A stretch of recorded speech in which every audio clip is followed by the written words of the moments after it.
Allô? Oui, bonsoir, cher frère. Oui, bonsoir, chef éclaireur, comment ça va? Oui, ça va extrêmement bien. Toi-même? Oui, ça va, par la grâce de Dieu, on ne se plaint pas. Dieu merci. Et la journée? Oui, alhamdoulilah, Dieu merci.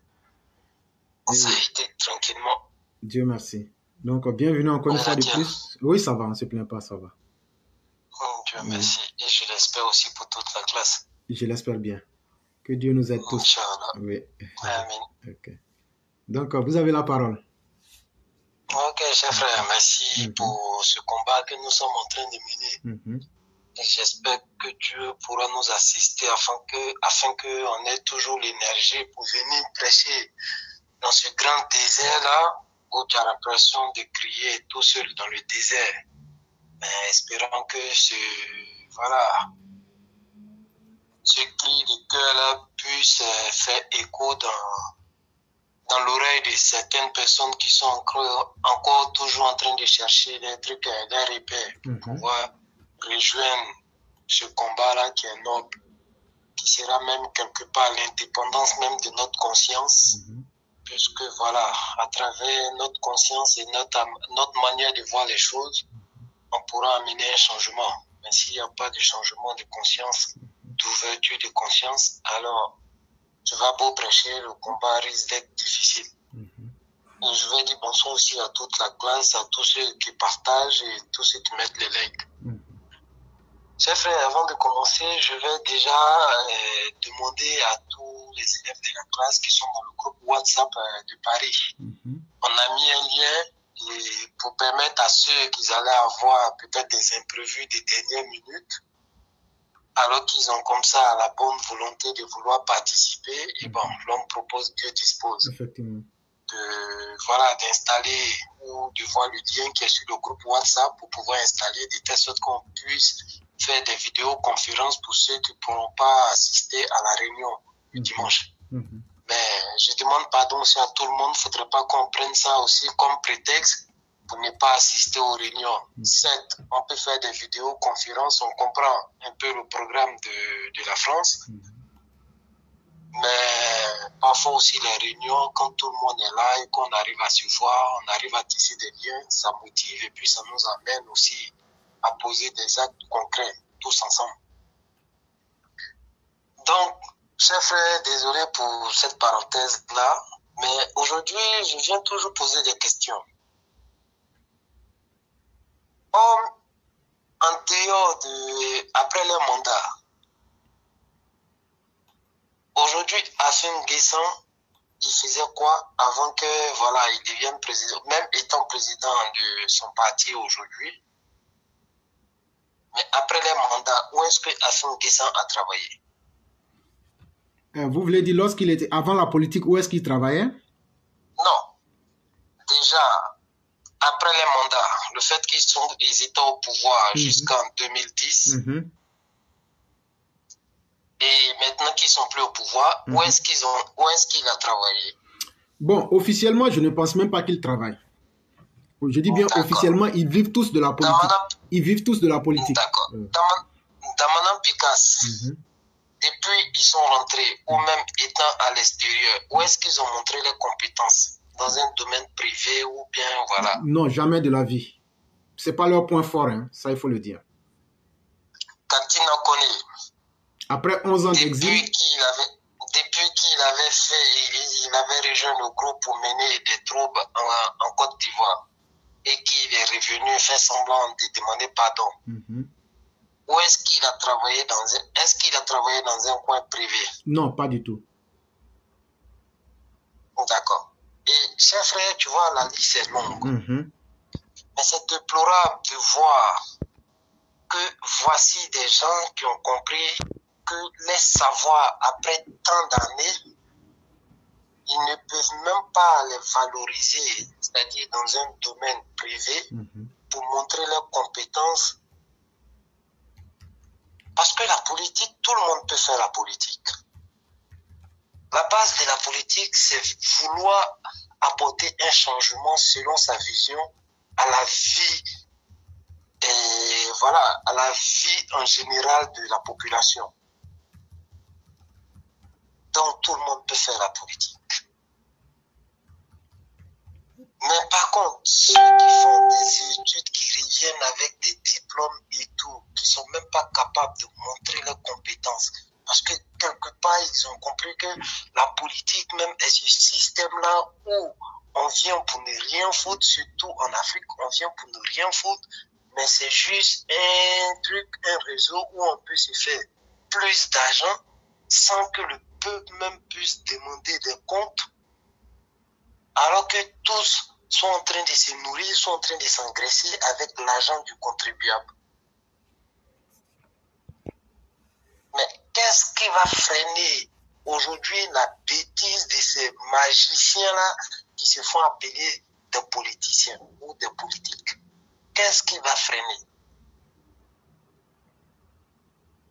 Et on va toujours nous blaguer avec des mots qui ne tiennent même pas, parce que chaque fois c'est pour venir endormir le peuple avec cette histoire de réconciliation. Alors si au nom de cette réconciliation, on a essayé d'alléger même la peine de doute, on a essayé d'ignorer la peine de doute, voire même les intégrer dans les fonctions publiques, alors qu'il y a des gens qui sont là, qui sont restés dignes, qui sont restés droits dans les bottes pour soutenir le mandat. Qu'est-ce qu'on fait d'eux? Est-ce parce qu'ils n'étaient pas compétents ou parce que eux ils se sont mis dans la peau des suiveurs, de ceux qui doivent être sacrifiés pour ces marmailleurs et ces magiciens de politiciens-là? Et quand ils vont revenir, on leur dit par exemple de faire profil bas sur quelques mois et après on les injecte encore dans ce réseau pour se faire plus de mailles et puis c'est bon. Quelle leçon on doit tirer dans tout ça? Oui, je veux bien croire à la réconciliation. Mais si encore cette réconciliation-là, depuis combien de fois on organise ces histoires de réconciliation et quels sont les résultats que ça donne? Est-ce que ça arrête les gens dans les bêtises?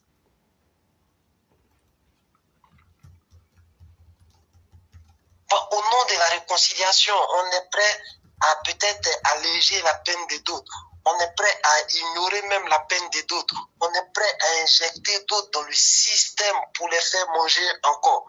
Mais au nom de cette réconciliation-là, qu'est-ce qu'on a fait pour le vieux qui a perdu son car? Qu'est-ce qu'on a fait pour le monsieur qui a perdu ses enfants? Donc, quand on parle de réconciliation, on parle de qui? Qui sont concernés et qui ne sont pas concernés?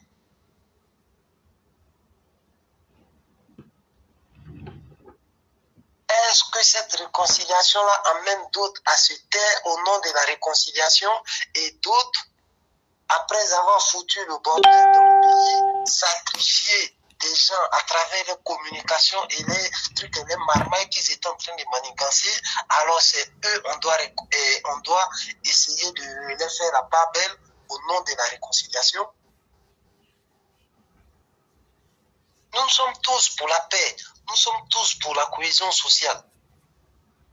Mais qu'est-ce qui empêche aujourd'hui Babo de revenir et dire devant les médias comme ça à visage découvert, je m'en fous de ma condamnation, encore qui se permet même à demander qu'on libère des prisonniers parce que lui, en tant que condamné, et qui dit au grand le jour qu'il s'en fout, alors il se porte aussi garant ou bien voilà, le messager même qui doit combattre pour ceux encore qui ont tué. Ça nous fait mal. Mais est-ce que quelque part, on ne doit pas voir les choses sur autre angle et puis comprendre même la communication de ce monsieur? Parce que quelque part, ils ont compris que c'est ce qui marche. Au nom de la réconciliation, on peut tuer et venir toujours jouer les voyous, vouloir forcer pour qu'on dise, ah bon voilà, le mec, on doit lui donner quelque chose qui se calme. Et donc, ceux qui ont plus perdu, que ça soit en vie, que ça soit en truc, en bien, alors comme eux, ils se comportent pas comme ces voyous et politiciens-là, alors eux, on peut les oublier. Parce que jusqu'à preuve du contraire, ces victimes-là n'ont jamais marché. Pour que quelque part le gouvernement même essaie de trouver une solution à leurs problèmes.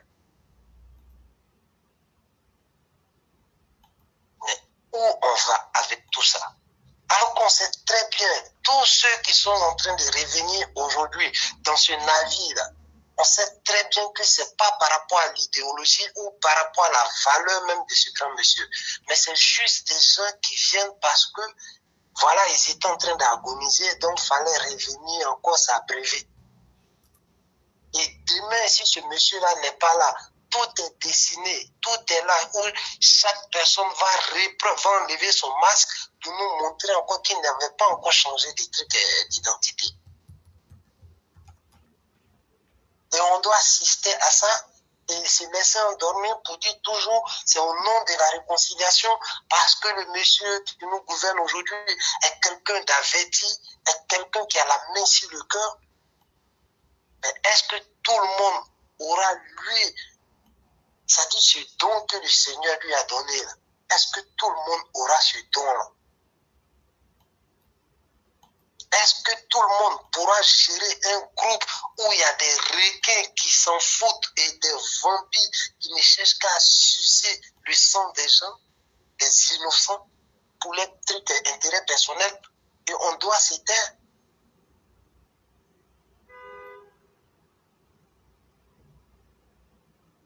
Franchement, c'est chaud. Pendant qu'on essaie d'éveiller les consciences, on essaie d'interpeller la jeunesse. Et quand on nous dit comme ça, c'est un pays de droit et tout, et c'est les mêmes voyous aujourd'hui, si je peux dire, on les déroule le tapis rouge.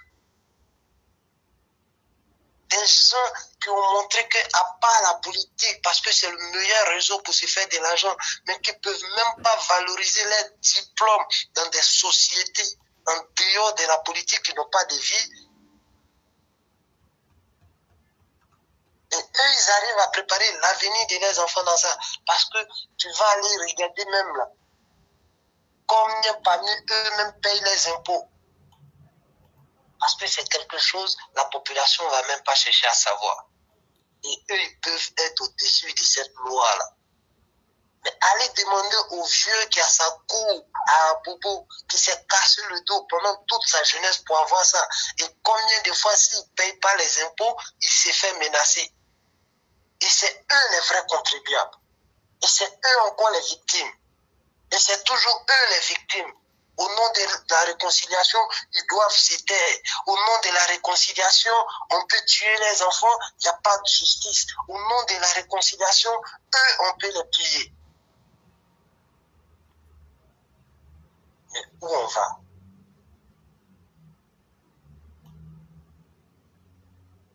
Franchement, chers frères, ça fait mal parce que on n'est pas encore sorti des rougages.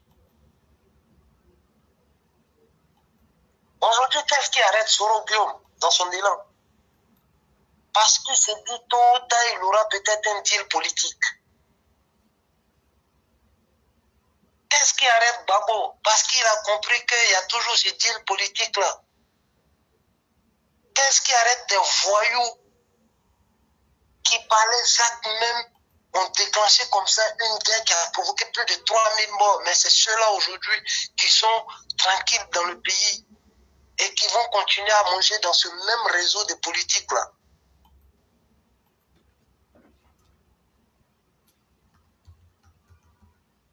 On veut regarder tout sur les pays développés, mais ça n'a pas empêché les gens en France ici de condamner Nicolas Sarkozy, qui n'était même pas pour crime. On veut regarder les pays développés, mais ça n'a même pas empêché la France de mettre Jacques Chirac en procédure judiciaire. Et il y a pas mal de pays comme ça où des anciens présidents ont été condamnés, d'autres ont été poursuivis en justice. Ils vont me dire que ça parce que c'est des pays développés, mais regardez un peu à côté, en Afrique du Sud. Ça encore, c'est l'Afrique. Ils vont me dire que parce que là-bas, la moitié de la population est blanche, donc ce n'est pas les mêmes mentalités.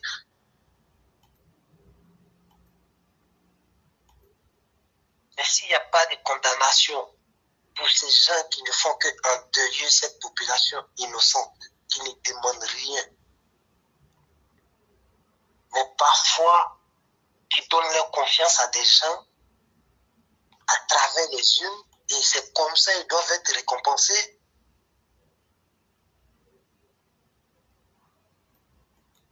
Il y en a qui ont voté, pas parce que demain ils allaient le nommer peut-être ministre ou bien on les a promis que les enfants allaient être ministres, mais juste parce qu'ils ont fait confiance que voici ce monsieur qui peut envoyer la paix dans mon pays.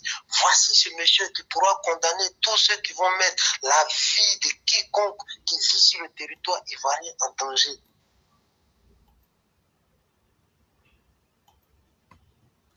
Et après cette confiance-là, il y a encore ces malhonnêtes politiciens-là qui reviennent encore endeuiller ces familles-là. Et qu'est-ce qu'on fait de la confiance de ceux qui sont allés voter par rapport à des valeurs, par rapport à des promesses? Qu'est-ce qu'on fait? Comment on peut justifier ça? On va les endormir au nom de la réconciliation avec ce mot-là. Et c'est bon, ça les suffit. Ceux qui ont appelé à la désobéissance civile, combien se préoccupent aujourd'hui pour dire on a envoyé des gens dans la rue et ça se trouve qu'il y a des gens qui sont morts alors qu'ils étaient les fils uniques, l'espoir même de la famille. Combien parmi eux aujourd'hui se disent à cause de notre appel de désobéissance civile, il y a un monsieur qui avait un seul cas. À ses 70 ans, il prenait ça pour pouvoir subvenir aux besoins de sa famille. Mais le fait que ça a été brûlé, qu'est-ce qu'il fait aujourd'hui? Combien se préoccupe de ça? Et on assiste toujours à des gens qui ont fini de faire ça après un petit moment de profil bas, alors on peut les remettre encore dans le système parce que la population est préoccupée à gagner son pain quotidien. Encore de telle manière. Franchement, chers frères, ça fait mal au cœur. Ça fait mal au cœur. Le changement, ça ne se limite pas seulement qu'aux réalisations des infrastructures. Mais tant qu'il n'y aura pas de justice, ces politiciens qui utilisent toujours les semblables, par leur ignorance, par le désespoir même, vont jamais arrêter les marmailles. Depuis la mort du premier président, c'est toujours les mêmes sujets qui provoquent qui donnent les mêmes résultats. Et ça va toujours continuer parce que tu ne vois pas qu'est-ce qui est mis pour arrêter toutes ces personnes-là dans leur élan pour qu'ils voient et puissent faire la politique autrement. Donc, chers frères, franchement, c'était mon cri de cœur et j'espère que ça va amener pas mal de personnes à réfléchir. Ok. Vraiment, c'est moi qui te dis merci. Dans un premier temps, parce que vous savez que nous sommes sur la plateforme et de prime abord, je souhaiterais saluer le parrain Maurice Koudou qui est parmi nous ce soir et nous lui disons extrêmement merci d'être là. Et ce que tu évoques est tellement important que même hier, j'en parlais dans un éditorial que j'ai écrit et qui était intitulé tu auras pour métier la politique, mon fils. Après, je vais relire ça pour que les gens comprennent. Voilà. Et donc, voyez-vous, chers parents, je vais casser le niveau du débat pour que vous compreniez ce qu'on est en train de dire. Chers parents ivoiriens, aujourd'hui, la politique, c'est quelque chose. Les politiciens ont compris quelque chose. C'est-à-dire que lorsque tu viens faire de la politique, une fois que tu rentres dans le monde de la politique, tu n'as plus besoin de travailler. Regardez le cas des Bédier, Afinguessan, Damona Picasse et toutes les personnes que vous connaissez qui ont fait 10, 20 ans dehors qui ne travaillent pas. Pendant ces 10 ans, toi, tu es resté en Côte d'Ivoire. Toi, chaque jour, quand tu dois payer les fournitures de tes enfants, quand tu dois payer ta nourriture, ton sac de riz, on met des impôts dessus. C'est ce qu'on appelle la taxe sur la valeur ajoutée. On appelle ça la TVA. C'est toi, moi, qui payons ça. Et donc, cette taxe que nous payons là, avec les taxes sur les biens immobiliers et les biens mobiliers, c'est toutes les taxes là qui permettent de nourrir ces politiciens-là toute leur vie. Ça veut dire quoi? Si quelqu'un, par erreur, a été président, ou bien député, ou bien cadre de la région, lié à la politique, c'est fini. Il n'a plus jamais besoin de travailler. Et il va recevoir des millions et des millions chaque fin de mois. Mais ces millions-là quittent où? Ça quitte dans toi, ta poche. Ça quitte comment dans ta poche? Toi qu'on appelle pauvre. Toi qu'on appelle le pauvre là. C'est sur ton dos que les politiciens vivent. Et le plus dramatique, et ce qui fait encore le plus mal dans l'affaire, aujourd'hui les politiciens ont compris que non seulement ils vont abuser de vous pour se nourrir, mais une chose encore qu'ils ont comprise, c'est que toi, nous, on peut nous tuer, on peut nous égorger, on peut nous soumettre à la mort. Ils vont toujours faire des deals entre eux pour se pardonner. C'est ce qu'ils appellent amnistie, ou bien ils ont encore un autre nom qu'ils appellent la clémence. Et donc toi, ta vie ne vaut rien, la grâce présidentielle. Donc eux, ils peuvent décider de toi, ta vie, et de moi, ma vie. Mais on ne verra jamais leurs femmes, leurs enfants, leurs parents mourir. Et toi, tu n'as pas encore pris conscience. Toi, tu les suis parce que tu es du RHDP, du PDCI, du FPI, du NSRS. Toi, tu les suis pour sortir chaque jour. Mais tu as une fois vu un politicien venir s'arrêter pour dire « Tellement tu as lutté pour moi, est-ce qu'ils ont pris un de tes enfants pour lui donner un poste ?» Après la crise post-électorale de 2010, de 2020. Aujourd'hui, on est en train de te dire Katina allait se promener, il a fait ce qu'il voulait. Il a volé 300 milliards pour sortir du pays. Toi, ton argent. Quand il a fini de gaspiller cet argent, Katina, le même Katina, est coupable de crimes de sang. Il a tué, il a fait tuer des gens. Et tout ça, là, ça a été pardonné. Mais toi, mon frère qui est dans le quartier, fais attention. Parce que le jour que tu t'amuses à voler un poulet, ou bien quand tu t'attrapes, tu as volé 100 francs, tu sauras qu'il y a la justice en Côte d'Ivoire. Tu sauras que les juges en Côte d'Ivoire sont très efficaces. Parce qu'en moins de 72 heures, tu seras à la maca. Et là encore, le drame. Si même on t'accuse de quelque chose que tu n'as pas fait, parce que tu es pauvre, c'est suffisant pour qu'on te mette à la maca. On ne va jamais te juger. Exactement. On ne saura même pas que tu es là-bas. Et ça, c'est très dangereux. Et donc, ce Katina est revenu aujourd'hui. Après toutes les mauvaises actions que je viens de te citer, après avoir volé ton argent, fait tuer tes enfants, ce même Katina est revenu en Côte d'Ivoire. Mais comment? Il n'a même pas pris conscience. Ils sont beaucoup. On prend seulement des exemples, les Damona Picasso et autres. Exactement. Et tout le monde sait que dans le monde du travail, si tu fais 1, 2, 3 bonnes années, même si tu as fait un travail pendant 20 ans, si tu fais 3 bonnes années, ça même c'est trop. Tu n'es pas allé faire le même travail là, tu perds en expérience et tu perds la main. Eux, ils ont fait 10 ans. Plus de 10 ans, ils sont revenus. Aujourd'hui, c'est eux qu'on vient réintégrer à la fonction publique. Maintenant, en les réintégrant à la fonction publique, est-ce qu'on les réintègre pour s'entendre à quelque chose de bon ou bien à quelque chose de mauvais? Si le discours que Katina tient, le discours d'homme inconscient qu'il tient dans la République, est-ce qu'il va venir pour créer du bien dans la République? Est-ce qu'il va venir à la direction où il a été nommé là pour faire du bien? Non. Il viendra pour continuer le mauvais travail, la mauvaise manipulation. Et c'est en cela que je salue la vidéo que le grand frère Nyeba a fait aujourd'hui. Parce que contrairement à ce qu'on veut nous faire croire, je crois qu'il y a des choses qui sont tellement grosses que ça sonne faux. Et donc, Nyeba disait comme ça que c'est un des amis de Katina qui, lorsqu'il était, le régime Gbagbo était au pouvoir, c'est à travers ce dernier-là que Katina a fait un deal pour rentrer dans la fonction publique. Moi, je ne connais pas encore les détails. Mais si tel était le cas, c'est extrêmement grave. Ça veut donc dire qu'on peut se poser la question de savoir est-ce que l'État contrôle les décisions de nomination des personnes qui doivent être là. Parce que si vous partez prendre des gangrènes pour venir les greffer à des postes stratégiques et espérer que ces personnes-là vont changer, chers partisans du RHDP, moi je vous dis une chose aujourd'hui et je suis prêt à mettre ma main dans le feu. Les gens, les opposants ivoiriens ne changeront jamais de la vie. Parce que leur vrai problème, disons-le clairement, ça peut choquer. Pourquoi un Djoula, un esclave, un moins qui rien au pouvoir? Voilà la base du problème.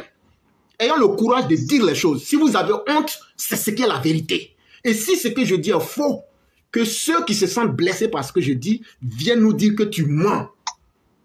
La seule chose qui les gêne d'abord, c'est d'abord le fait que Ouattara soit du Nord. Eux, ils ne l'accepteront jamais. Et donc, même si Ouattara veut, il peut se faire enlever sa peau et puis faire tout ce qu'il veut. On ne va jamais l'aimer. Et ils ne pardonneront jamais. Si Ouattara veut, ou même si Soro Guillaume même la veut, il n'a qu'à devenir président. Il va subir la même chose. Et donc, qu'est-ce que la vérité a qu'on ne doit pas dire? Moi, je l'ai dite. Et venez me prouver que je mens. Et ça, c'est de la haine, du tribalisme, du racisme. Et pire que ça, ces gens se disent aujourd'hui, il faut forcément qu'on attente à la vie de ce monsieur Alassane Ouattara, qui est venu et qui a mis à nu toutes nos incompétences. Parce qu'à cause de lui aujourd'hui, on a compris qu'on peut faire des routes. On a compris qu'on doit faire des écoles. On a compris que la politique, c'est aider les plus faibles. Ça les fait mal. Ils ne peuvent pas accepter ça. Et qu'est-ce qu'il faut faire? Il faut se lier aux djihadistes. Il faut se lier aux mercenaires libériens. Il faut prendre des sommes de 100 millions. Je ne mens pas. Si vous faites, je dis le nom de la dame qui a donné les 100 millions. Ceux qui sont intelligents ont déjà compris ce que je veux dire. Elle a donné 100 millions aux mercenaires libériens le 15 juin 2021 pour faire rentrer des Libériens et des mercenaires à San Pedro. Tout ça parce qu'on veut abattre l'homme. Même si le président Ouattara veut qu'il prenne son fauteuil présidentiel, qu'il offre gratuitement, ils lui diront, bon, donne-nous ta vie. Et donc, en face de telles personnes, il faut savoir garder raison. Si ceux qui sont en train de se blaguer, qui sont en train de se réconcilier, moi, je dis, moi, personnellement, je ne me réconcilie avec personne. Parce que je ne me sens pas en position de me réconcilier avec des criminels, impénitents, immoraux, irrespectueux, amoraux. Je comprends français, hein? Tout ce que je dis là, c'est des bons mots français. S'il vous plaît. Voilà. Quand on dit quelqu'un est immoral, c'est quelqu'un qui refuse d'accepter le sens de ce qui est. Il sait très bien ce qui est normal et ce qui n'est pas normal, mais il fait exprès pour aller dans le mauvais sens. Mais quand on dit quelqu'un est amoral, lui-même, il ne sait même pas ce que c'est que le mal. À plus forte raison dire le bien. Et voilà des personnes, et les exemples sont là. Quand un criminel de guerre vient à dire devant les médias que lui n'a pas d'excuse à qui que ce soit, ça veut dire que votre réconciliation et tout ce que vous dites là, lui, il n'en a que faire. Il ne se reconnaît pas dedans. Et donc, il ne s'inscrit pas dedans. Et donc quand le criminel trouve la possibilité de dire que lui ne peut pas demander pardon, ça veut dire qu'il y a un élément de la nation qui est en faillite et qui est en faillite gravement. Et ça, c'est la justice. Qu'est-ce que le ministre de la Justice fait? Qu'est-ce qu'il fait, ce ministre de la Justice? À un certain moment, il faut qu'il sorte. S'il ne tient pas, qu'il démissionne. Franchement. Parce que l'État peut se saisir des choses graves. Mais on voit tout ça. Et toi, le pauvre, nous, les pauvres, on doit assumer tout ça. Et on ne doit pas se plaindre. Et vous, la population, vous êtes encore des gens qu'il faut blâmer. Ne pensez pas que c'est les politiciens qui viendront arranger votre vie. Ton destin, c'est toi-même de décider. Pendant trop longtemps, tu as fait confiance en des gens. Mais pendant trop longtemps, ces mêmes gens t'ont déçu. Est-ce que tu n'as pas la possibilité de changer ton fusil d'épaule? Tout dépend du destin que tu veux te donner à toi-même, cher peuple. Exactement. Si tu vends ton âme à la lâcheté, tes enfants connaîtront une vie pire que ce que toi tu as connu. Parce que ces mêmes politiciens improductifs vont créer toute forme de malheur pour maintenir ce système-là, pour que toi, tes enfants, moi, mes enfants, ne deviennent personne dans ce pays-là. Et donc, je vais lire ceci pour toi, pour que tu entendes très bien comment la politique se passe chez nous en Côte d'Ivoire. Et peut-être que tu pourras te réveiller. Et c'est pourquoi je dirai à mon fils, tu auras pour métier la politique. Cher fils, as-tu pensé à ce que tu feras après tes études? Oui, père, je serai médecin. Non et non. Mon cher fils, tu feras de la politique. Oui, je l'ai bien dit, tu feras la politique. C'est le seul métier qui te permettra de bien vivre avec tous les avantages sans avoir à fournir d'efforts pour le restant de ta vie. Exactement. Il te suffira d'adhérer à un parti politique en chantant les louanges du président pour te garantir toutes sortes d'impunité. Il te faut te transformer en griot et surtout avoir le courage de ne pas avoir honte et de ne pas avoir peur de transformer le faux en vrai et le vrai en faux. Grâce à la politique, mon cher fils, tu pourras te nourrir aux mamelles de la République grâce aux rentes viagères. Si tu es ambitieux et téméraire, tu pourras même créer un club de soutien. Mais dès que le pouvoir changera, n'hésite surtout pas à changer de langage quand tu iras prêter allégeance au nouveau président. C'est bien ça, le secret de la réussite en politique, chez nous ici, en Côte d'Ivoire. Cher fils, prends aussi soin d'entrer dans le club des milliardaires dès ton entrée en politique. Et tu peux devenir aisément milliardaire en 3 ans en faisant ce qu'on appelle le broutage des réserves de la patrie. C'est-à-dire voler l'État et tous les citoyens. Ne crains rien. Une fois que tu auras eu cet argent volé, seul le ciel sera ta limite. Parce que tu peux corrompre les juges, tu peux inquiéter la cité et tu seras l'homme le plus heureux. En plus, ne perds pas ton temps à penser au peuple. Ça doit être le dernier de tes soucis. Il faut traire le peuple jusqu'à son sang. Je t'assure, le peuple aime ça. Tant que tu le violes, tant que tu peux le traire, le peuple est toujours heureux. Car chez nous, cher fils, sache-le, la puissance et la valeur d'un homme se mesurent à la misère qu'il inflige au peuple. Ton souci doit être tes propres intérêts égoïstes et non ceux de la population. Mais père, c'est méchant de torturer le peuple ainsi. Ah bien oui, mon cher fils, ne t'inquiète pas. Quand le peuple aura mal, il comprendra qu'il doit s'unir. Il comprendra qu'il faut qu'il s'éduque. Et il aura le courage de revendiquer ses droits fondamentaux. Entre-temps, aussi longtemps que ce même peuple pensera que c'est Dieu qui changera sa condition, cette indolence permettra à nos hommes politiques de tirer leur épingle du jeu, quel que soit leur parti. Fils, sache aussi que ceux qui vivent sont ceux qui luttent. Mais lorsqu'un peuple refuse de lutter, c'est aussi un peuple mort. Et les morts n'ont pas leur place sur la terre. Ils mériteront la vie éternelle dans les tombeaux.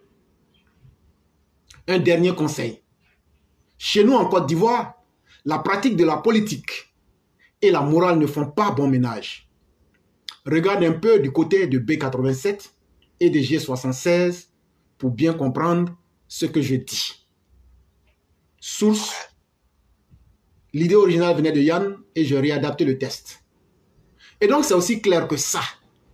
Après tout ce que Meïté Tefeu vient de dire, après tout ce que je viens de te dire, après tout ce qu'on vient de lire, si toi tu n'as rien compris, c'est que ta vie a été inutile sur la terre. Si tout ce qu'on vient de te dire, tu te sens encore partisan au point d'oublier l'intérêt du peuple, c'est que ta vie et même les enfants que tu auras mis au monde, tu les auras condamnés à une vie d'inutile et ce sera triste pour vous. Cher frère, c'est ce que je pouvais ajouter. Je ne sais pas si tu as quelque chose. Franchement, cher frère, ton message, ça refroidit pour des gens qui ont encore de l'amour pour les prochains et constater que tout ce que tu as dit fait partie des réalités même de la politique en Côte d'Ivoire ou en Afrique. C'est dommage.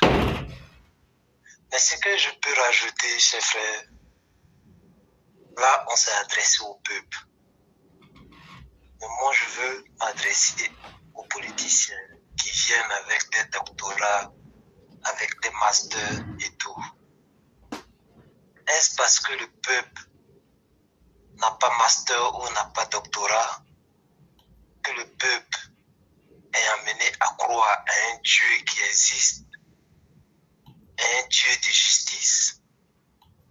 Et cette croyance même qui les emmène à avoir l'amour pour les prochains, alors que ceux-mêmes qui ont les doctorats, qui ont les licences, qui ont les masters, se basent sur des raisonnements philosophiques pour considérer que cette population qui est ignorante, qui n'est pas éduquée, alors ne peut faire recours qu'à un Dieu à travers une religion. Donc, eux, ils arrivent à se convaincre pour pouvoir toujours faire du mal à leurs prochains et après philosopher pour avoir l'esprit tranquille ou bien pour ne pas avoir des remords. La question reste posée. Mais tout ce qu'on peut dire, eux avec les diplômes, eux avec les philosophies, nous on sait qu'il y a un Dieu qui existe, un Dieu de justice, un Dieu d'amour, un Dieu de paix. Et cela nous inspire à toujours tendre la main à nos prochains. Ils peuvent cracher sur cette population-là parce que cette population-là n'a pas de doctorat, n'a pas de master pour philosopher jusqu'à aller perdre même ses valeurs en tant qu'être humain pour pouvoir avoir tant de mépris pour les semblables. Alors, on appelle Dieu qu'il soit témoin de nos actes, qu'il soit témoin de notre communication. Et on sait qu'il va agir et tout le monde sera responsable de ses actes. Merci, chers frères. Il n'y a pas de problème. Je vais laisser la ligne à d'autres personnes. Il n'y a pas de problème. C'est à vous que reviennent les remerciements. Et continuons à dire la vérité pour conscientiser le peuple. En tout cas, nous, on aura fait ce qu'on pouvait faire. Cher peuple, personne ne nous a obligés à prendre cette posture pour dire ce qu'on a à dire. Si vous pensez que nous sommes des idiots, sachez que nous, on n'est pas dans les conditions que vous vivez. Nous, grâce à Dieu, on peut dire que même demain et après-demain, c'est assuré. Ça, nous, on peut dire ça. Mais quand on sort chaque soir pour vous parler, c'est pour vous aider. Et à un moment, il faut que vous preniez conscience. Sinon, on peut ne même pas faire ça. Et donc, on ne vient pas pour parler pourquoi on vient nous dire que ce qu'on dit est bon ou bien que vous aimez. On ne cherche pas à être aimé. Nous, là, on ne cherche pas ce que vous nous aimez. On n'a pas besoin de votre amour. Mais on veut que vous vous aimez vous-même. Levez-vous.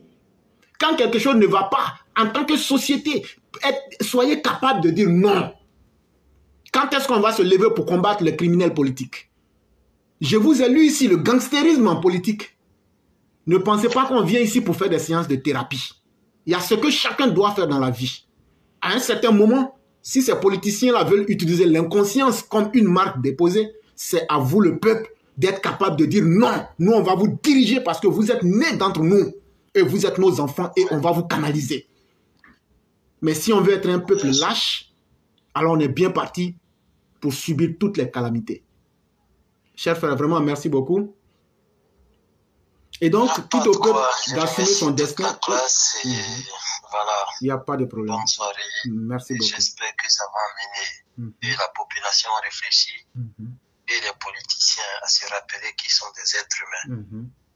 Et qu'il y a un Dieu suprême. Pas parce qu'ils ont le pouvoir aujourd'hui qu'ils vont penser qu'ils ont le dernier mot. Ils n'ont pas le dernier mot. Seul Dieu a le dernier mot. Effectivement. Vraiment, merci beaucoup. Merci beaucoup. Et vous passez une excellente soirée. Merci à toi aussi. Et donc, ce qui a été fait, la nomination de Katina est du faux. Et moi, je l'assume. Et pourquoi? Je ne rentre pas dans les tenants et les aboutissants. Katina a fui une situation exceptionnelle. Mais au lendemain de la crise post-électorale, le président Ouattara n'a-t-il pas fait parvenir des gens au Ghana pour que les exilés entrent? Si cela est vrai, que le président Ouattara a laissé des consignes pour que les exilés entrent, et que Katina n'est pas rentré, et que Katina a fait 10 ans d'absence à son poste, la question que je pose est de savoir combien de temps faut-il en Côte d'Ivoire pour abandonner un poste pour qu'on soit renvoyé. Si on peut faire plus de 10 ans sans être renvoyé, alors là, c'est qu'il y a beaucoup de fonctionnaires qui ont été injustement renvoyés. Et aujourd'hui, cette décision de réintégrer Katina est une décision qui est tellement fausse que la justice ivoirienne et le monde même du travail ivoirien doit se recorriger. C'est très vilain. Ça veut dire que c'est du favoritisme, c'est du brigandage, c'est du gangstérisme d'État que vous êtes en train de faire. Et ce n'est pas joli pour le gouvernement en question. On respecte trop le président Ouattara pour ça. Et je peux même dire que ce n'est pas le président Ouattara. Mais ce sont des brigands, des scélérats qui sont là, incrustés dans l'administration, qui ont fait ça. Et il faut que le ministre de la fonction publique prenne ses responsabilités pour dire, selon la loi, quand un fonctionnaire abandonne de plein gré son poste, voilà le temps qui lui est remis pour reprendre son poste. Et si M. Katina ne rentre pas dans ce carnaval-là, il faut qu'il soit, c'est un abandon de poste, il faut qu'il soit radié comme il se doit. Sinon, vous pouvez le faire, chers dirigeants, parce que vous avez vos arrangements, mais c'est très vilain.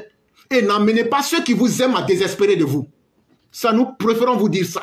Il y a combien de jeunes gens aujourd'hui qui cherchent du boulot? On refuse de leur donner du boulot. Mais des gens perdus qui ont détruit la nation, vous venez encore les remettre au cœur du système. Et à quel résultat voulez-vous attendre? C'est à vous-même de décider. Mais sachez que les gens ne sont pas bêtes et qu'encore moins, Dieu n'est pas gaou. Continuez à vous mentir à vous-même pour vous faire entourer. J'ai bien dit le retour du taipan. Mais le taipan n'est pas dans un seul sens. Vous allez vous faire envahir par des ennemis. Vous refusez aujourd'hui, vous avez honte de prendre vos militants. Toute formation politique qui vient au pouvoir, partout dans tous les pays du monde, les postes clés et les décisions doivent s'imprimer à la marque du pouvoir en place. Mais les dirigeants du RHDP, s'ils ne pratiquent pas le népotisme, c'est-à-dire prendre leurs parents, leurs cousins et cousines et les copines de leurs frères pour les mettre, ils prennent des gens qui peuvent faire du mal à la République. Et demain, quand vous serez en difficulté, vous allez demander aux enfants de pauvres, sur qui vous avez chié dans le parti, de venir vous défendre. Quelle honte et quelle inconséquence. Mais continuez à faire ce que vous avez à faire. Continuez à faire ce que vous avez à faire. Mais la population saura vous donner la réponse que vous méritez. Continuez à faire ce que vous êtes en train de faire. Et ce Katina-là doit être viré. C'est ce que nous demandons. Et sans condition et sans délai.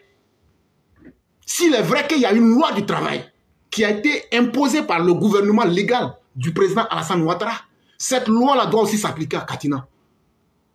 Après 10 ans d'abandon volontaire d'un poste, par quel mécanisme peut-il intégrer ce poste-là? Il faut qu'on nous explique ça bien. Ou bien il faut qu'on puisse nous dire clairement qu'il y a 2 lois de travail et qu'il y a 2 justices. Et donc, dans un pays où il y a 2 systèmes de justice, il n'y a pas de justice. Et donc, c'est l'injustice qui devient la règle. Ça aussi, il faut être capable de le dire. C'est clair.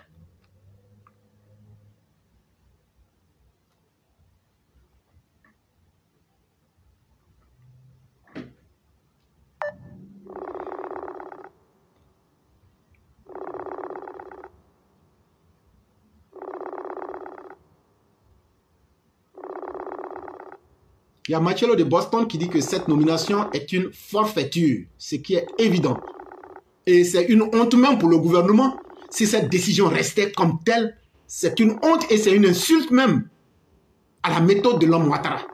Il faut qu'elle soit corrigée sans délai. On ne va pas accepter ça. Vous pouvez l'accepter, vous pouvez le faire.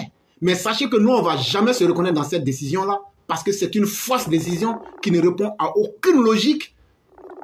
Parce qu'on ne peut pas, un inconscient, on ne peut pas le nourrir pour tuer les fils du pays. Ça, c'est aussi simple que ça.